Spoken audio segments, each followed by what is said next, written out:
Hello, everyone, and welcome back for another episode of the Outdoor Adventure Series podcast, where we celebrate individuals and families, businesses, and organizations that seek out and promote the exploration, stewardship, conservation, access, and enjoyment of the outdoors. Our guest today is Kim Smith, Marketing Director at Heart of Appalachia.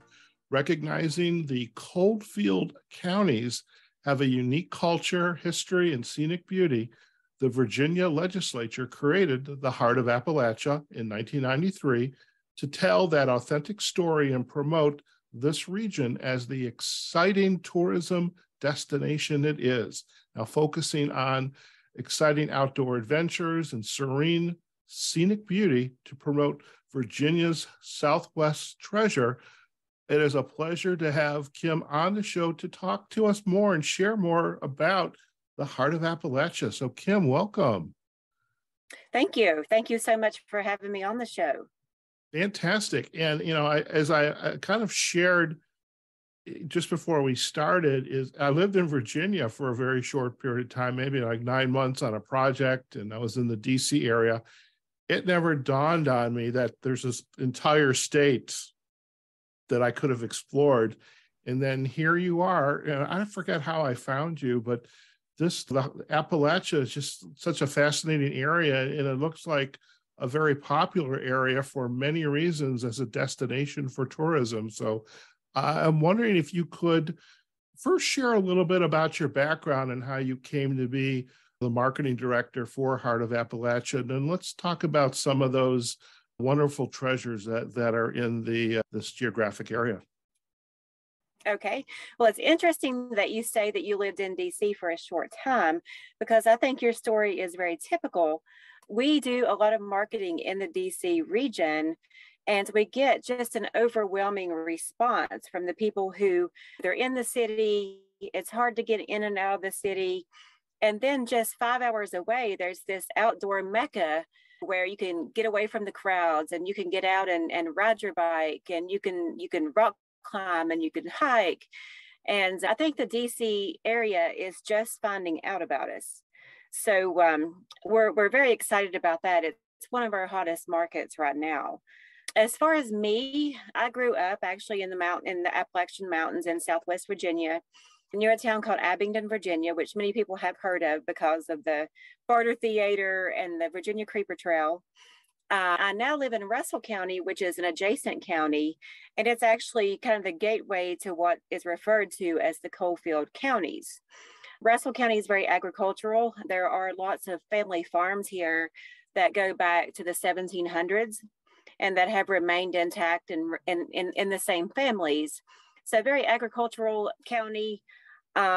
Not as much coal in Russell County. It was just kind of, like I said, that kind of gateway county before you get into the main Coalfield counties. And then when you get over to Lee County, which is the very westernmost tip of the state, you really go back into that agriculture. So it's a very unique and really diverse area as a whole, that you go from kind of the open farmland to the very rugged mountains and the rocky gorges. And then you get back into the agriculture, very flat lands as you get back into Lee County, just over at the Cumberland Gap. Okay. Now, Cumberland Gap, that Cumberland rings a bell for me, but the Heart of Appalachia, it was launched or it was chartered by the legislature back in 1993. What was the compelling reason of why? Why was this a good idea? Can you speak to some of that? I can. Historically, this has been a very predominantly extraction-oriented economy with the extraction of coal, things like that. And with coal on the decline, the legislators realized that there was a very beautiful region here that was probably underutilized and underappreciated. And they formed the Heart of Appalachia to market this region as an outdoor recreation destination. And the interesting thing that we have seen over, especially the last few years, is development on these previous coal mining sites. Like that, people think of the strip mines and they think of just a barren wasteland. But years ago, some people had the foresight to say, okay, once this land is reclaimed, we could reclaim it in a way that would create tourism and economic development. So one very good example of that is Southern Gap Outdoor Adventure, which is in Buchanan County. It is a large strip mine, and on it, they have created a network of off-road ATV trails called Spearhead Trails. And there's also a massive event center and wedding venue up there that's just absolutely beautiful. And just the flat land that was created from these strip mines is very unique in that area, because generally it's a very steep and mountainous area. It also opened the opportunity to reintroduce elk into Virginia, because the habitat that was created there in that area is prime elk habitat. Okay. So the Breaks Interstate Park, which is one of the United States, one of two interstate parks in the United States, is jointly managed by Kentucky and Virginia.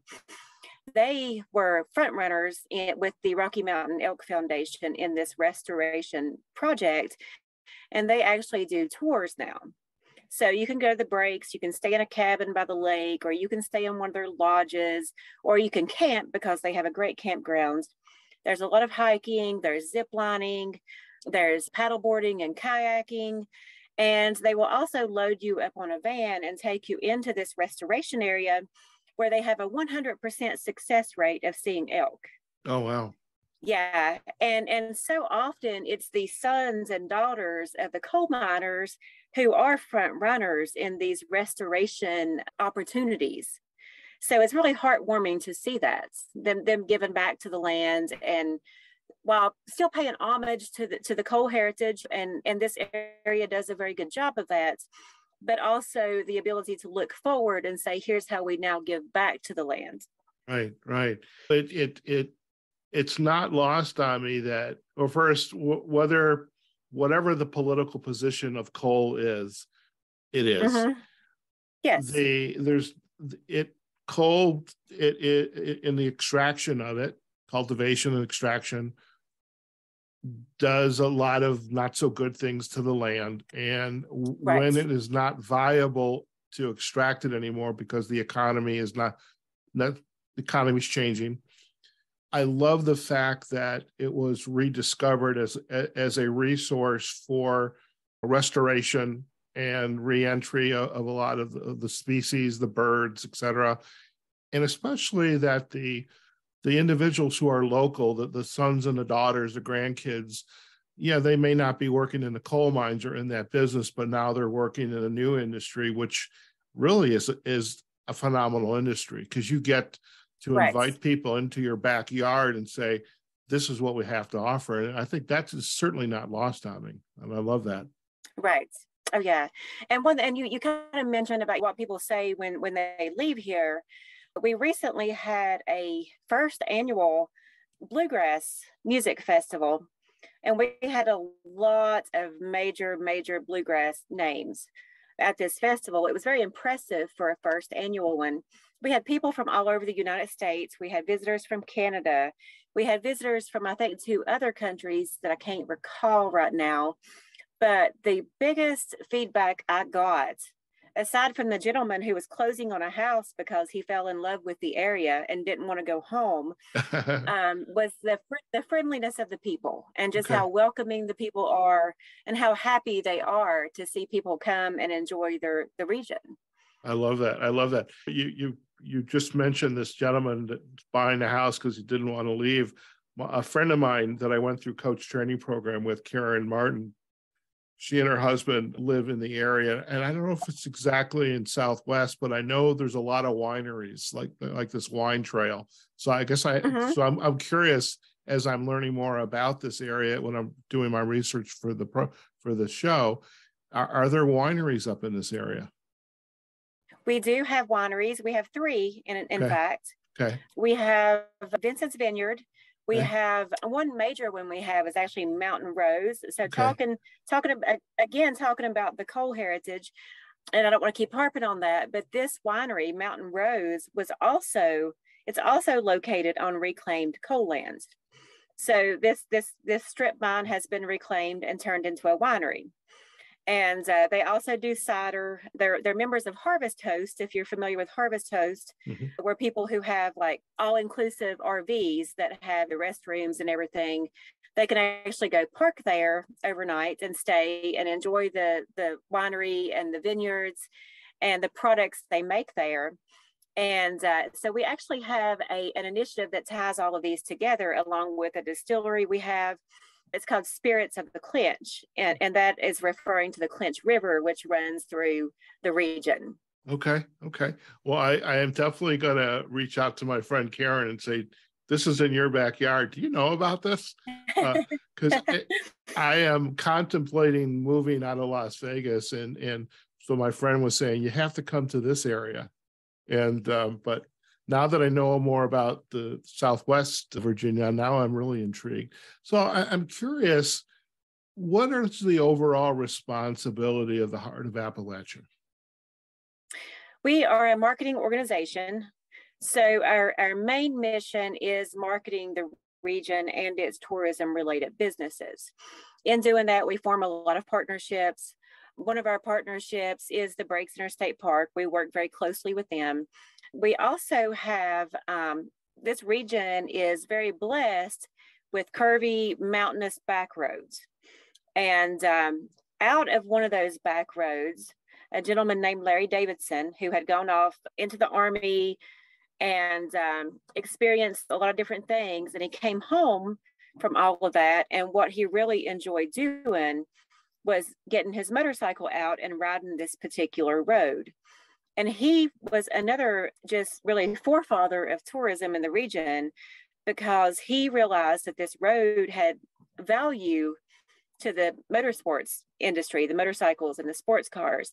So he went to the state of Virginia and actually got this road designated as Back of the Dragon, which is a motorcycle route, Route 16. It runs from Tazewell, Virginia to Marion, Virginia. It has 438 curves over 32 miles. And the motorcycle riders absolutely love it. They come from all over to ride this road. There's a welcome center that has been added to it within the last couple of years, a huge welcome center. And it's just really a great addition to the area. So they're one of our major partners.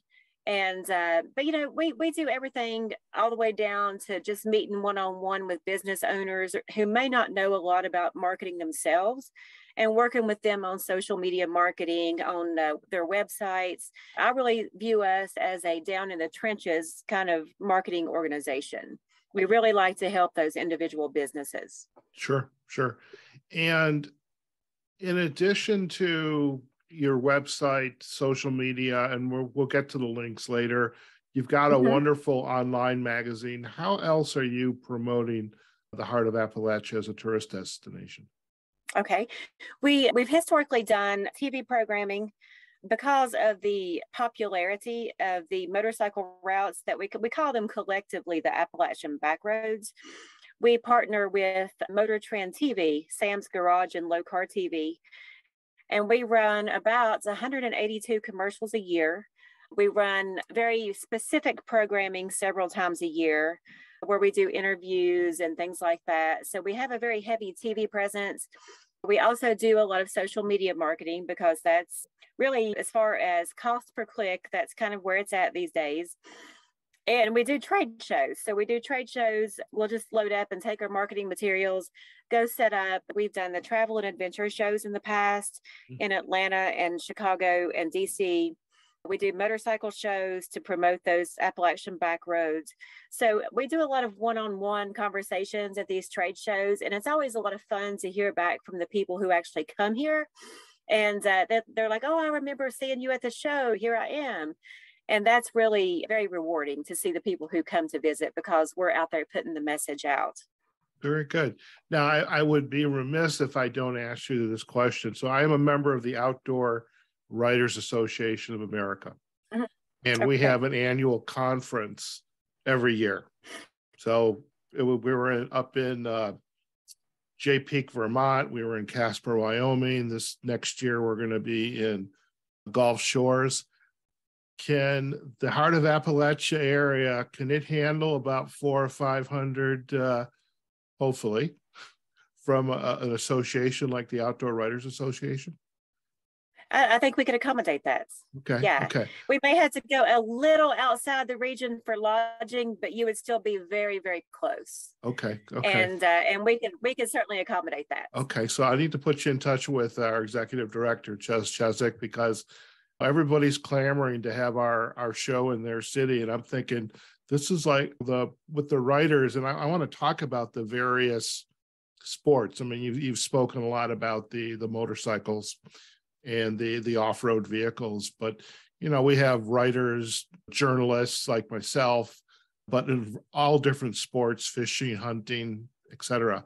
And so I think, my God, guys, we should be going here. But I'm just that was not lost on me. But so when we think about this region, and you have 7 counties, and there's one city that you reference on the website. Yes. Does each county, is there something unique about each county that would make that, like if I want to go to Buchanan County or Dickinson or Lee, is there something unique about each one of those, or do they all just thrive on offering very similar types of experiences? There are very different, there are geographical differences for sure, as I talked about earlier. Mm-hmm. And each of the counties have their own little niche as far as what we really focus on. Like Scott County is one of our counties, and it's on the Tennessee border.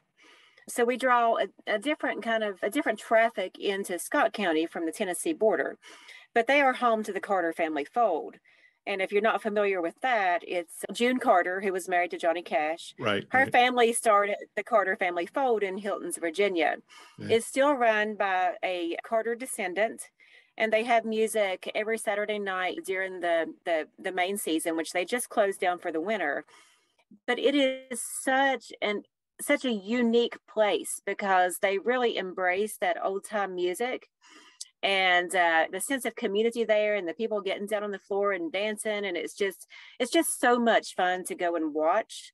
So really, and of course, they have a lot of neat little towns and neat little restaurants. The Natural Tunnel State Park is there. But, you see me get excited about the Carter fold. And when I think of Scott County, I think about music. Mm-hmm. And when I think about Buchanan County, I think about the Breaks Center State Park and Southern Gap Outdoors, and really the outdoor adventures and the off-road trails. So they really each have their own niche that we market. Okay. While all still working together. Okay. Well, let's talk a little bit about that. How do they work together, collaborate to perhaps put on functions to showcase the best of the Heart of Appalachia? What are they doing to work together?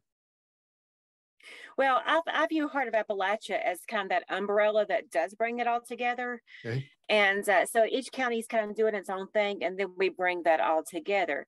Now, that being said, more and more they're seeing the value in regionalism. Okay. And we've actually, as far as an economic development standpoint, we actually have developed a regional IDA. And people have seen the evidence of how that is working out so much better than one county pursuing one thing. So like right now, the regional IDA is working toward a salmon farm. Okay. And that's a huge project that's going on right now in Tazewell County, but it was a collaboration between Tazewell, Russell, and Buchanan counties. Okay. And what are some of the other activities that this region is known for? I mean, you've mentioned the cycling, motorcycle, the mm-hmm. back of the dragon, which I can only imagine what that is actually like. I prefer 4 wheels, but or I'll do a sidecar. I do a sidecar. You don't have to imagine, because Back of the Dragon Welcome Center actually rents the Polaris slingshots. So if you can do 3 wheels, you can actually rent those there and take them out on Back of the Dragon, which I have done. So I've driven one, and I can attest that they are a lot of fun. Okay, I will take you up on that. I'm going to find some way to get out there to pay a visit. What other activities are in this region? And again, I could have ventured to guess, but kind of share some of the highlights of other activities that this region is known for.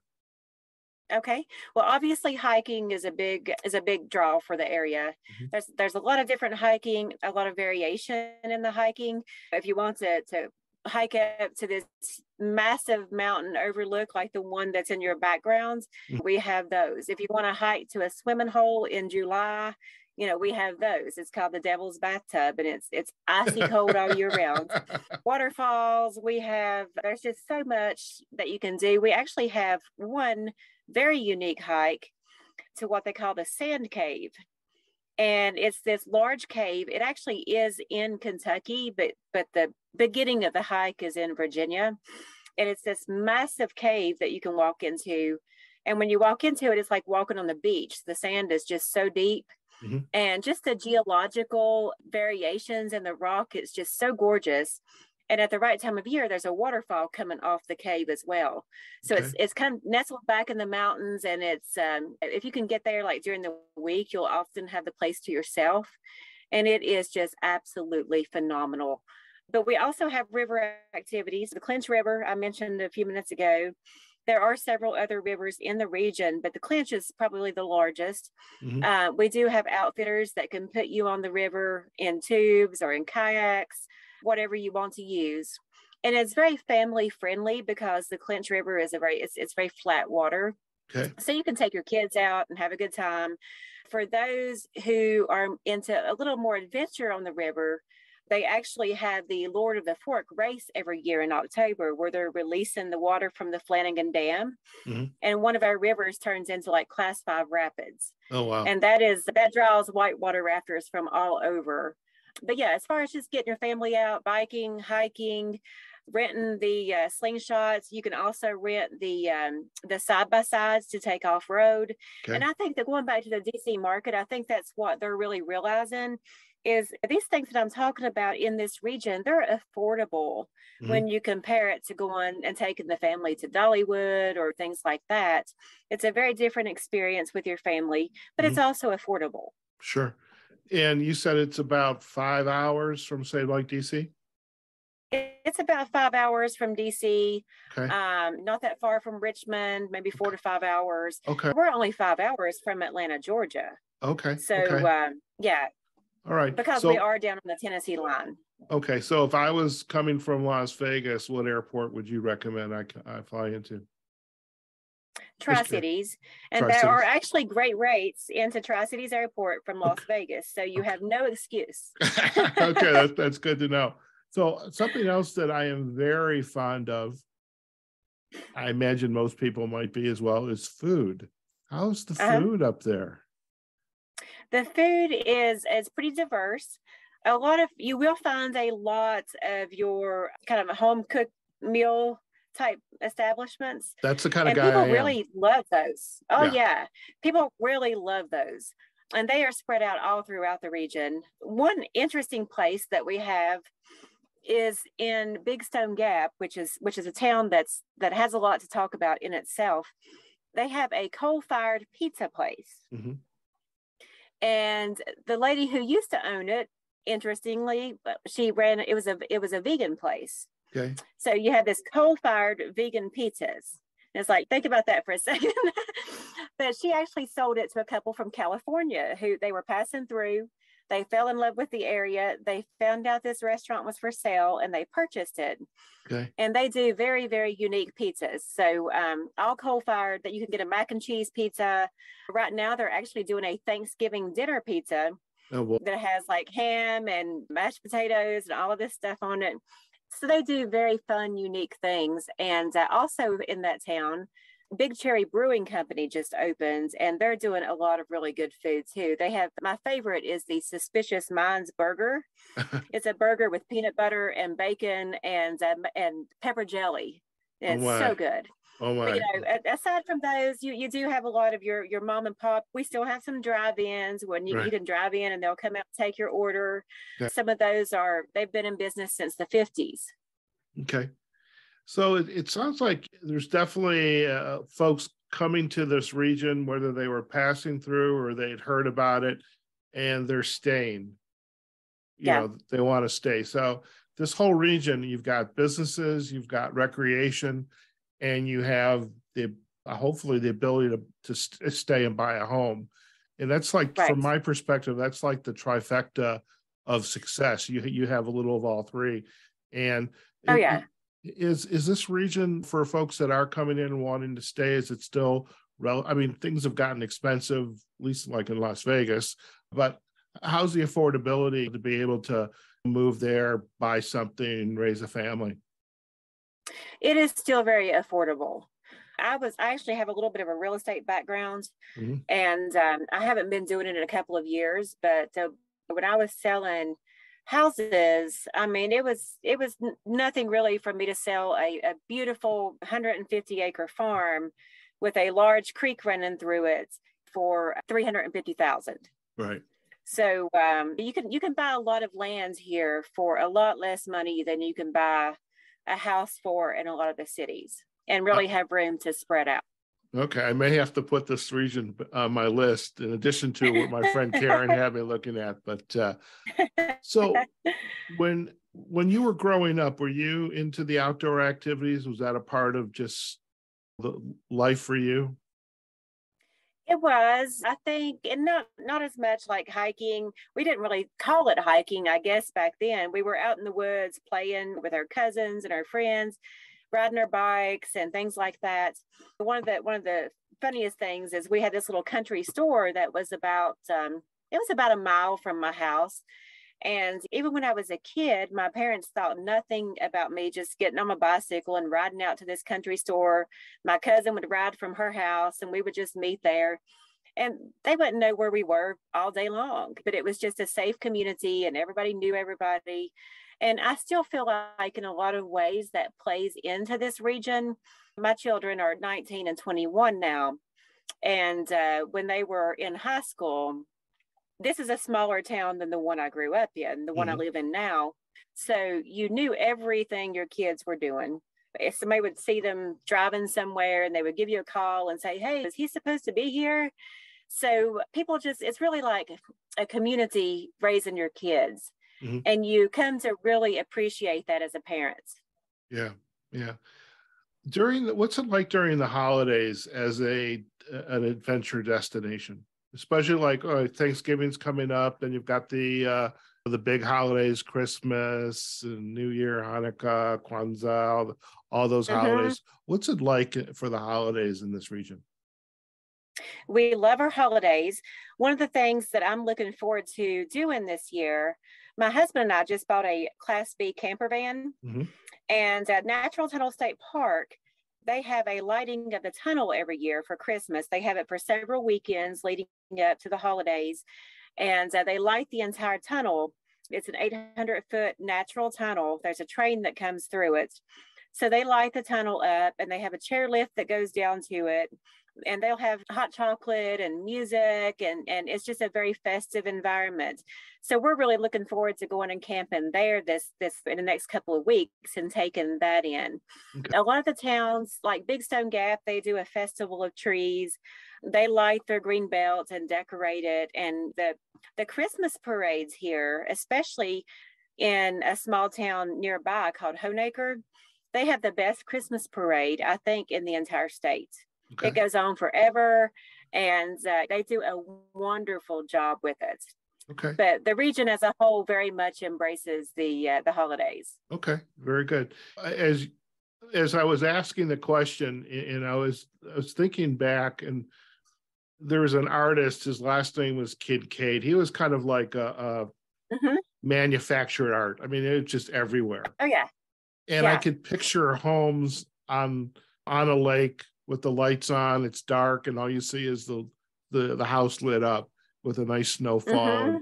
But you get those kinds of scenes in the area? You really do. And especially the town of Big Stone Gap. Yeah. I always refer to it as like a Hallmark Christmas town. Okay. Because it's so picturesque, and it's just nestled into this bowl in the mountains. And you just really feel like when you're there that you're just enclosed by the mountains.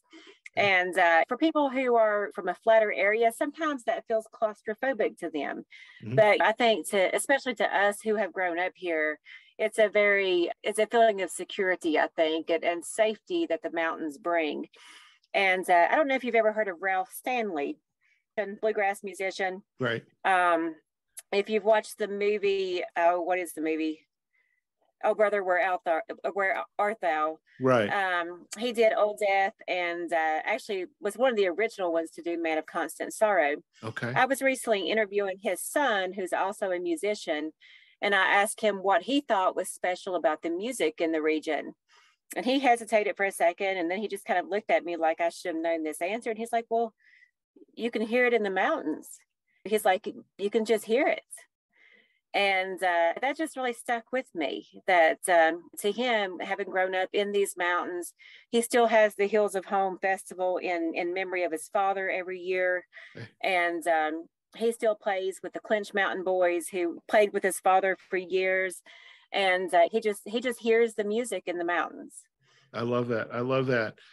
You had mentioned during the holidays, you and your husband are going to go into your RV and into a campground. One of my favorite activities out here in the desert is to get out to the Death Valley, Mojave National Preserve, Joshua Tree, and see the stars. Yeah. And so what's the dark, and so I am a dark sky photographer, so I do a lot of Milky Way shooting. What's the camping dark sky activity like, or astronomy activity like in this area?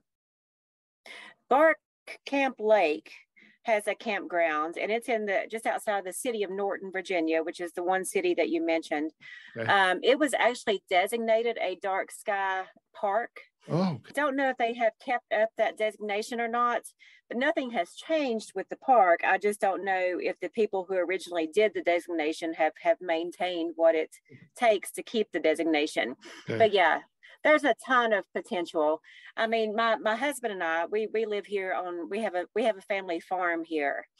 And to go out on the farm at night and just hear the quiet and see the stars, and it really is just amazing. And those places are not hard to find in this region. I love that. So you're really making a compelling argument for me to expand my search again. So I love that, because I'm a coffee guy. I love the quiet of the morning and just looking at the sunrise over the mountains or in the woods, and I love the sunsets and just dark sky and quiet. And so you're definitely doing good here selling this, by the way. And well, our coffee time is sacred time anyways. Yeah. I love it. I love it. So imagine you're the final guest on a conference, an outdoor adventure conference, and you're the final guest, and you have to make your pitch, your 30-second to 1 minute pitch. By the way, I didn't tell you there was going to be a gotcha question, and I usually don't have those, but let's just say this is it. What would be your pitch to somebody like me who before this conversation and me doing the research had not even been on my radar? What's your pitch to people like me? Why? I think my pitch would be, there's a lot of stereotypes about the Appalachian region, and I would just encourage people to really put aside those stereotypes, understand that all regions have a history and may be stereotyped in some way or another, but come give us a chance. We have this beautiful outdoors surroundings all around us, and it's not crowded. You can get away from it. Even the mountain towns like Asheville, North Carolina have become crowded, and but you can get away from all of that and just really experience nature in a very personal way that maybe you never have before. Okay, fair enough. Before we head out, Kim, any insight that you would like to leave with our listeners? This could be a quote, a book, or just your mind, anything mindset related about get out there and explore, and don't just settle for, want to get people out of the house and not look at on their PC like I am all the time. But what would be your insight that you'd want to share with our listeners? Absolutely. And I think you really hit on something there. Just get out there and explore. My husband and I, we have researched this camper van for well over a year, and we're like, oh, it's a lot of money. Maybe we should wait. Maybe we should wait until the company adds this or adds that. But one of our friends really made a good comment, and he said, you all aren't old, but you're getting older. And he said, life can change at any given time. It's Right. like, just get the van and just get out there and use it and start enjoying it, and don't wait for the perfect scenario. And I think so many people need to hear that, whether it be in their personal lives and challenges they're facing, maybe feeling stuck in a job or a career path. Just see what's out there. Don't feel stuck, and don't just wait to see what happens, but really take charge and make those changes happen. Okay. I love it. That's a perfect insight to go. So thank you. If our listeners would like more information about you, Heart of Appalachia, what are some of the resources you'd like to point them to? If they're interested in requesting our travel guide, they can actually go online to heartofappalachia.com. You could actually view it online there, or you can request a print copy if you're a little bit of an old soul like me and you like to flip through the pages. The Appalachian Backroads maps, you can also request online at appalachianbackroads.com. If anybody wants to actually reach out to me, they can feel free to do that. They can just submit it through our website, and I will get that message. Fantastic. Well, we'll provide the backlinks to the magazine, to the website, Appalachia Backroads. We'll confirm that URL with you. Okay. And then I know you're on Facebook and on Instagram, so we'll provide those backlinks as well. Kim, It's been a pleasure to have you on the podcast. I'm so glad I stumbled across you. I'm still trying to remember where, but however that happened, I think it was perfect timing, because I think we should be getting out there and learning and exploring, discovering, experiencing other parts of the country that we are not as familiar with. So I appreciate you sharing about Heart of Appalachia as the marketing director. Whoever your bosses are, tell them good job. You did great, and really appreciate you taking the time today with us. Thank you so much for having me. It's been a wonderful conversation. Fantastic. Listen, stay on the line. We're going to do a quick close, and then you and I can have a final chat, okay? Okay, thank you. Okay, folks, we have just been chatting with Kim Smith, Marketing Director at Heart of Appalachia. My God, if you don't know where Southwest Virginia is and you don't know what's there, you have no idea what you're missing. Just a wonderful region, and just the activities, the outdoor activities, whether it's sports, exploration, hiking. We didn't even talk about birding, because I imagine there's lots of birds out there as well. Dark sky, food. There's a couple orchards. My friend Karen will enjoy that. And heck, as I had alluded with Kim, this is kind of like the trifecta of regions. You have outdoor adventure. You have towns with culture and activities, food, art, music, and you have this family-oriented towns as well. So you've got it all in this region, and it's definitely worth exploring. So do check out their website, heartofappalachia.com. We're going to provide a backlink to their digital magazine, which is fantastic. And I'm going to be sharing that with the executive director of the Outdoor Writers Association of America. So Ches, it's coming your way. You can also find more information about Heart of Appalachia on their Facebook pages and on Instagram. So we hope you enjoyed today's episode. And I think, as Kim said, get out there and explore. We can always find time to sit around, but we really need to spend time outdoors and experience nature. Heck, even go out into the forest and the trees and just be quiet and listen to the music. I love that. I want to experience that myself. So we hope you enjoyed today's episode. You can find us on outdooradventureseries.com. We are also on LinkedIn and Facebook, Outdoor Adventure Series. Those are the pages. And we are on all of the podcast directories. So wherever you listen to your podcast, just do a search for Outdoor Adventure Series. And just like us, follow us, share the episodes, comment on them. We definitely want to hear from you, especially about episodes like this. And there's also going to be a short segment up on our YouTube page as well. Okay, folks, wherever you are, whatever you're doing, go out there, have a phenomenal day. Take care of yourselves, your family. Enjoy the start of the holiday season, and we will see you on a future episode of the Outdoor Adventure Series podcast. Take care now.